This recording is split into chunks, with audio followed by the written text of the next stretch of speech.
وَكُلًّا وَعَدَ اللَّهُ الْحُسْنَى۔ بسم اللہ الرحمن الرحیم۔ ماہ مقدس، ماہ معظم، ماہ معطر، نیکیوں کی فصل بہار اور رنگ و نور کی برسات۔ ماہ رمضان مبارک 1445 ہجری کا آغاز ہونے والا ہے، اور اللہ جل شانہ امن والہ سے دعا ہے کہ جو مسلمانان عالم ہیں، دھرتی کے اوپر جتنے مسلمان بستے ہیں، ہمارے بھائی اور ہماری بہنیں، رب العزت سب کو صحت و سلامتی، ایمان و عافیت کے ساتھ رمضان مبارک اور اس کی انگنت بہاریں زندگی میں بار بار نصیب فرمائے۔ ہر صحت مند کے لیے عاقل بالغ مسلمان مرد و عورت کے اوپر روزہ فرض کر دیا گیا ہے۔ سورۃ البقرہ کی نمبر 183 یہ کہتی ہے، یا ایھا الذین آمنوا، اے ایمان والو، کتب علیکم الصیام، تم پر روزے ایسے فرض کیے گئے ہیں، لعلکم کما کتب علی الذین من قبلکم، جیسے تم سے پہلے لوگوں پر فرض کیے گئے تھے، لعلکم تتقون، تاکہ تم تقوی اختیار کرو۔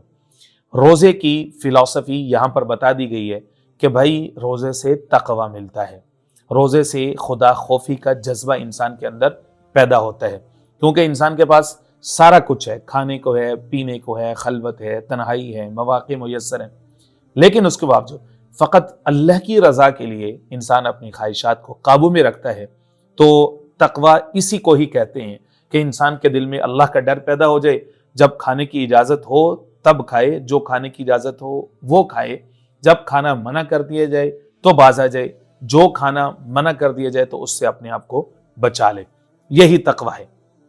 آیت نمبر 184 سورۃ البقرہ کی، اس کے اندر یہ موجود ہے کہ وہ کون سے لوگ ہیں کہ جن کو روزے سے یا روزے کی فرضیت سے استثناء ہے، ایگزامپٹڈ ہیں۔ وہ کون سے لوگ ہیں؟ there are 3 categories of the people۔ اللہ فرماتے ہیں ایام معدودات، سب سے پہلی بات یہ ہے کہ ایام معدودات چند ایک دن ہے، یہ بھی ترغیب دینے کا ایک طریقہ ہے۔ چند ہی دن ہے، انسان اپنے آپ کو تیار کرے، راضی کرے۔ شوال المعظم چل رہا ہے تو اس میں اپنی ٹریننگ کر لے، نفلی روزوں کے ذریعے سے۔ حضور پاک علیہ السلام کے بارے میں یہ موجود ہے، امہات المؤمنین فرماتی ہیں کہ رمضان المبارک کے بعد بقیہ 11 مہینوں میں سب سے زیادہ حضور پاک علیہ السلام جس مہینے میں روزوں کا اہتمام فرماتے تھے، آف کورس نفلی روزوں کا، وہ شعبان ہی کا مہینہ تھا۔ تو شعبان سے انسان اگر اس کی تیاری شروع کر دے، لیکن اگر اس کے باوجود جو ہے وہ انسان کا مرض اتنا شدید ہے یا اس کو کوئی سفر درپیش ہے، تو پھر اس صورت میں شریعت کے اندر کچھ اجازتیں اور رخصتیں بھی موجود ہیں۔ آیت نمبر 184 سے ہم یہ سیکھ رہے ہیں کہ وہ کون سے 3 طرح کے لوگ ہیں۔ پہلے نمبر پر یہ ہے فَمَنْ كَانَ مِنْكُمْ مَرِيضًا، تم میں سے جو کوئی بھی مریض ہو۔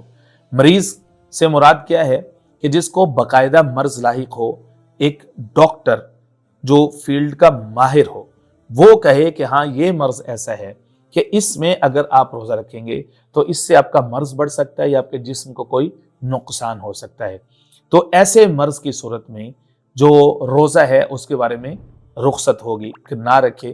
تو اب اس کا معاملہ اللہ کے حوالے ہے، اللہ کی ذات جو ہے وہ اس کے دل کا حال جانتی ہے۔ نمبر 1۔ نمبر 2، او علی سفر فعدۃ من ایام اخر، یا پھر وہ شخص جو کہ سفر کے اوپر ہے۔ سفر سے مراد ہے مسافت شرعی، آسان کر دیتا ہوں، مسافت شرعی سے مراد یہ ہے کہ 48 مائلز اوے فرام ہوم، یعنی اپنا ٹاؤن، اپنا گھر، بستی، محلے کو چھوڑ کر کے رات سے ہی پلان ہے کہ اتنا میں نے سفر کرنا ہے۔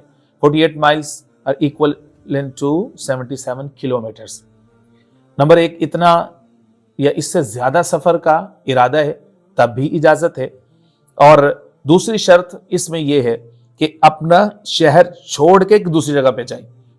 ایسا نہیں ایک سیلز مین ہے، وہ اپنی ہی سٹی میں ایک دن میں 70-80 کلومیٹر 100 کلومیٹر کا سفر کر لیتے ہیں، تو ایسا نہیں ہے کہ اب اس کو روزے سے رخصت مل جائے گی، نہیں، اپنا شہر چھوڑ کے دوسری جگہ پہ جانا مقصود ہے۔ تو ایسے مسافر کے لیے بھی روزے سے رخصت موجود ہے، لیکن وہ رخصتیں عارضی ہیں۔ نمبر 3، وَعَلَى الَّذِينَ يُطِيقُونَ فِدْيَةٌ طَعَامُ مِسْكِينٍ، اگر سرے سے ہی اگر کسی کو روزہ رکھنے کی طاقت ہی نہیں ہے، بڑھاپے کی وجہ سے یا مرض مستقلاً لگ چکا ہے کہ ڈاکٹرز کے مطابق اب آئندہ سے سبب کے درجے میں اس مرد یا عورت کو آئندہ سے روزہ رکھنے کی طاقت حاصل نہیں ہو سکتی، تو اب جو ہے یہ 3 طرح کے لوگوں کو رخصت موجود ہے۔ لیکن ان تینوں میں فرق ہے۔